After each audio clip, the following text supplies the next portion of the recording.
everyone, Neve here, and today we are doing a, this is day 18, I think, of my deep dive into the Wild Unknown Animal Spirit, and that is this deck here.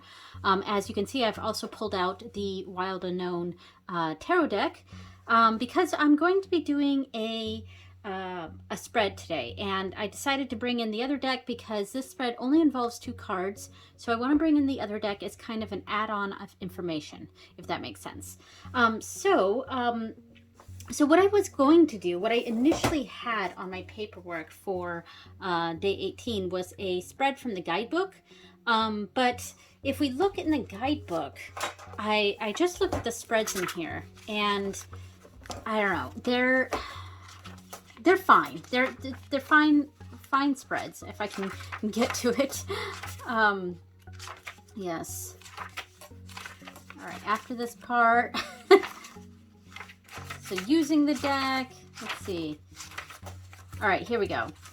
So they have a 1-card spread, like a card a day. They have a past, present, future, typical 3-card spread. We've been doing 3-card spreads with this deck for all of the deep dive though, so I don't want to do a 3-card spread. Then there's this one, the path and the obstacle. This is kind of what I'm going for now. So, I mean, I guess this is sort of what I'm doing. I guess we could say I'm kind of doing something from the book. And then there's this relationship spread, which is fine. It's just I don't want to do this spread right now, and I guess you could use this one though. And then there's a year ahead spread, which I am not going to do for this. Okay, so what I am going to do, and this is something I had done for day 19, so I am going to switch some things around here, or I might do this again for day 19. But I have a meme spread, and I don't know if you have seen any of those tarot or memes as tarot spreads out there. I've seen it on Facebook and various other places, but and I don't actually know who created a lot of these, so I want to give credit where credit is due, but if anyone knows who the creator of these various tarot spreads or memes as tarot spreads are, let me know in the comments. That way I can put it in the description, because I actually don't know who created any of these. These came from YouTube searches, or not YouTube searches, but Facebook searches, things like that.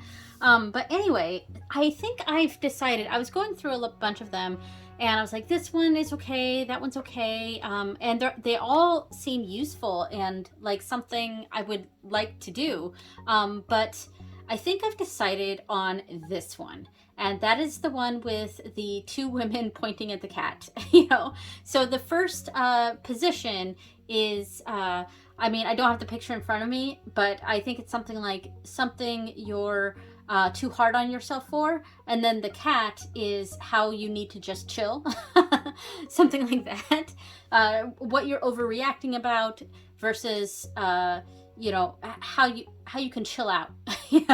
So that's what I'm going to do now. I'm trying to decide if I want to pull both as tarot cards and then the clarifier as the Wild Unknown Animal Spirit, or the other way around. And that is how I was initially going to do it, was this way, where I'm pulling a animal spirit card and then furthering that information via a tarot card. And as I was talking about this, I think that's what I'm going to do. Okay, so now this isn't necessarily for me, though it may ring true for me.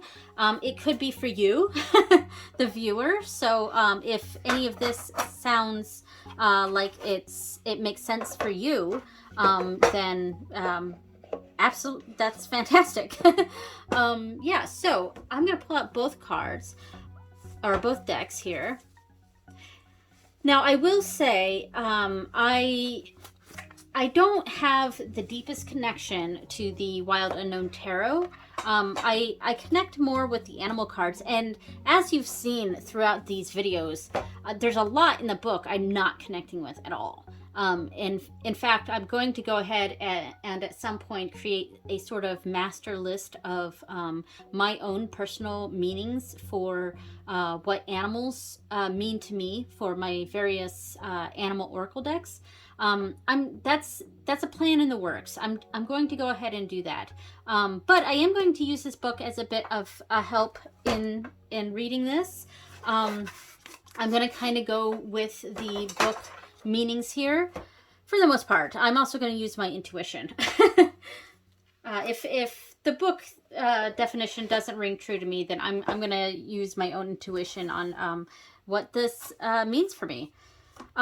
Yeah, so I think there was something I was going to say, but I can't remember. Oh, I was saying that despite the fact that a lot of what's in the book doesn't resonate with me, these cards themselves do. I actually do find myself connecting with this imagery very well, much more than the imagery here in the Wild Unknown Tarot. And it's not that I dislike it. I actually really do like it. Though there is one card in here that cracks me up. It's the Sun card, and yeah, it looks like something very inappropriate. And once that was pointed out to me, I can't not see that anymore. And of course, I can't even find it now to show. Watch it show up in the reading. Anyway, so I'm sure you guys know what the Sun card looks like.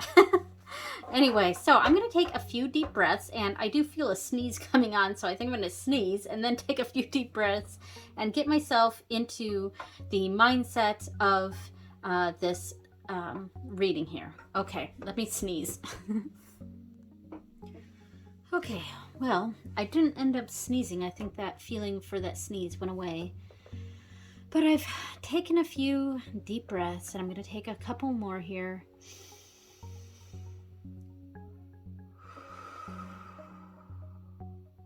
Okay, so I'm going to just kind of think about these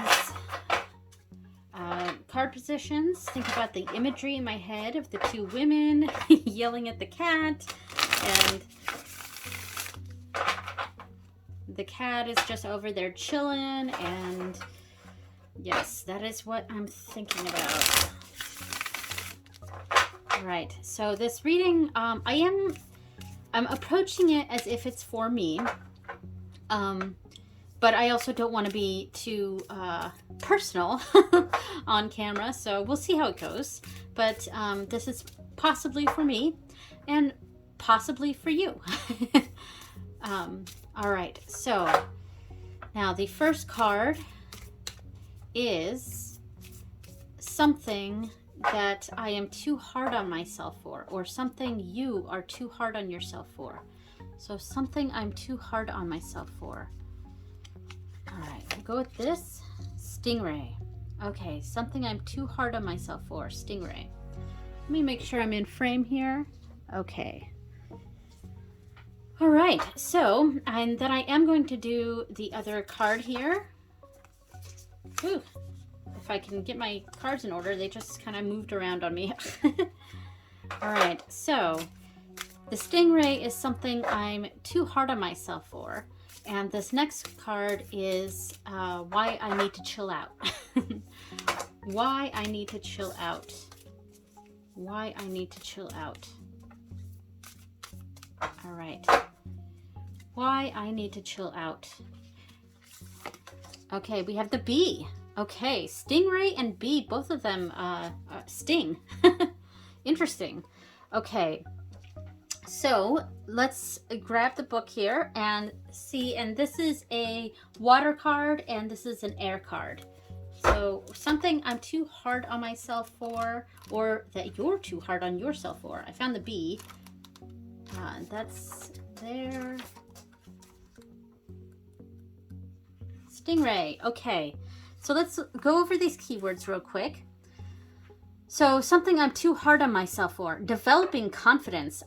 Yeah, that's kind of true. There's or a sense of self, or having a spine. So when in balance, eager, wants to grow. When out of balance, blames others, quits. I don't know that that is necessary. That doesn't quite resonate with me right now for this particular reading. However, developing confidence and a sense of self, that does resonate for me. So something I can be hard on myself sometimes, and I don't know, getting a sense of confidence going.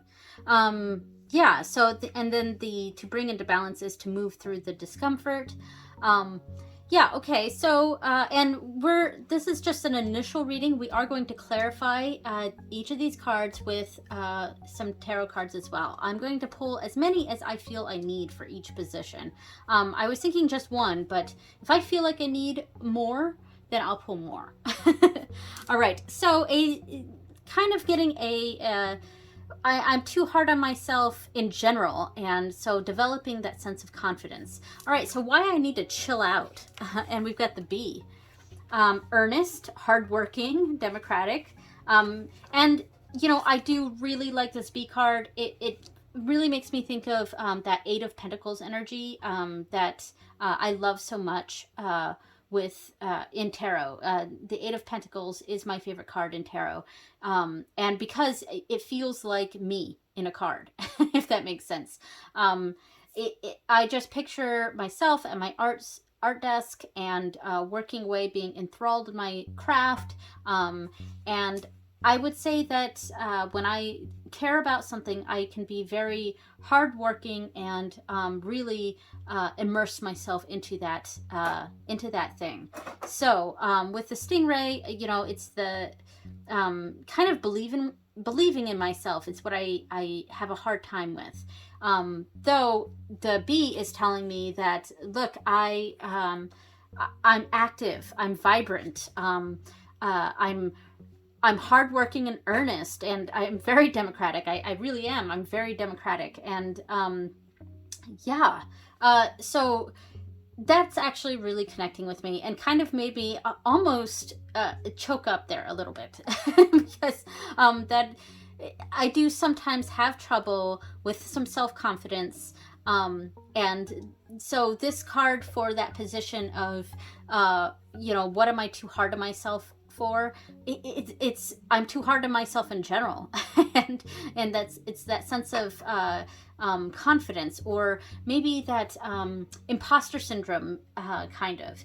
And then with the B, it's really saying, like, look, I am a hardworking person. I'm very earnest. I get deeply involved in what I do, and yeah, and I need to not be so. Both of these come with a sting, you know. Both of these come with a sting, and I think that's very fitting here. So yeah, so let's pull a clarifying card for each of these positions.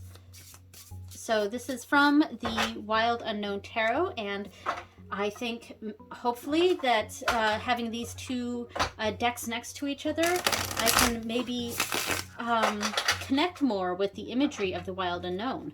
I connect well with the energies of this deck. Less so with the book, it depends, but with the imagery of this deck, the Animal Spirit, I really do connect well with. And I've used this deck for years. I just never really did a deep dive of it, and it was kind of pulled out here or there. I really like the images of it, and I've just had a harder time with the tarot version. So let's think about this here. So a clarifying on the stingray. I'm too hard on myself in general, maybe sometimes feeling like I have imposter syndrome, or that I'm not good enough or something. So let's see what the tarot has to say as a clarifying card for that. Okay, we have the Mother of Pentacles. You know, wow. That's really tapping into my motherhood aspects. I mean, I don't want to be too literal here, but that is definitely what this gives me here with the Mother of Pentacles, and that is the most motherly card in the deck. I mean, the Queen of Cups or Mother of Cups is also quite motherly, but I would say the ultimate mother in the deck is the Queen of Pentacles, or in this case, the Mother of Pentacles. And so maybe my feelings of inadequacy are my worries as a mother, and worrying that I'm not being the best mom I could be, if that makes sense. Yeah, and that resonates with me. I think a lot of us who are parents can often feel like we're a bad parent. You know what I mean? And like, we try our hardest, we do the best we can, and sometimes when we falter or we're not quite perfect, we can sometimes feel like we're bad parents. And yeah, and I definitely have moments like that, so that does connect with me. All right, so a clarifying card for the Bee. I am too hard on myself, especially in areas having to do with my the sense of motherhood. But I'm hardworking, I'm very earnest, and I'm an active person. So let's get a clarifying card for the Bee. We have, interesting, this is the Eight of Wands? Eight of Wands. I think this is Wands. Very interesting. Eight of Wands. I'm going to pause for a second and just sort of think on this for a second. So, the Eight of Wands, the typical imagery we see for the Eight of Wands is a bunch of wands just going through the sky, and it represents like news or incoming information and things like that. And I did take a peek real quick to see what the keywords were for this deck. This thing I hardly ever pull out, so it didn't want to come out for me. But this is the little information sheet that came with this deck, because I didn't get the book version of this when it came out. So yeah, and of course it says news, change, action, which, of course, that's the Eight of Wands. But one thing that really, one of those keywords that really stood out for me was change. And, what I think this is really saying is that I'm acting on the information that I have. And, and I'm doing the best with the information I have. And sometimes, or the coping mechanisms that I have. But when I learn better, I do better. And that is the change aspect of this Eight of Wands and how I'm connecting this with the Bee here. And we see this wand, there's all these wands, maybe the way things have been going, and then there's this thunderbolt almost of energy with this rainbowy wand just bursting in as the eighth wand, and it's really disrupting everything else, but it's a positive sort of change. And that's kind of how I'm seeing this. When I know better, I do better, and that's why I need to chill out. So, yeah, this was pretty clear for me. I mean, the Eight of Wands, I had to sit with for a second and really think about what that meant for me. When change of information or new things coming in, and so suddenly that it shakes things up. But it, I can maybe sometimes feel like not a very good mom, and I am reading this as the mom card, and that's how it's resonating with me. I could read this in lots of different ways, the Mother of Pentacles, but for me, since this is a spread for me or for you, and or for you, that's how it's reading for me. It's connecting to my sense of motherhood here, and maybe sometimes feeling like I'm not being I'm not up to snuff here. But the Bee is saying that combined with the Eight of Wands, that I do the best with the information I'm given, or with the coping mechanisms I'm given. But what I do well at, I hope, is that when I do get new information, when I do understand you know, how to approach something, I do better, and I change my actions. So yeah, so that's how this came out for me. And actually, I thought this turned out quite lovely, and it resonated with me. It worked for me. I do really like these cards a lot. Like I said, the book definitions, for a lot of these, sometimes they fit, and sometimes they're just kind of off for me. So I will go through all of my animal decks and kind of come up with a sort of master list for me of keywords that the animals represent for me. And of course, it's going to be different deck from deck to deck, but hardworking, attitude, active, things like that, that makes sense for a bee. And you know, some of these keywords do fit. And yeah, so I liked this reading. I hope maybe it resonated with some of you. Thank you so much for watching, everyone. So the next one, since I did the meme spread today instead of the spread from a guidebook, I don't know. Maybe I'll do another meme spread for the next one. I'm not sure. We'll see. Stay tuned. If I decide to do something different, then I'll do something different. But and then I have on day 20, I'm going to do the deck interview follow-up, and I have nothing on day 21, but I do want to do 21 days, so it's 3 weeks. So I'll figure out something to do for the last day there. All right, thank you so much for watching, everyone, and I will see you next time. Bye!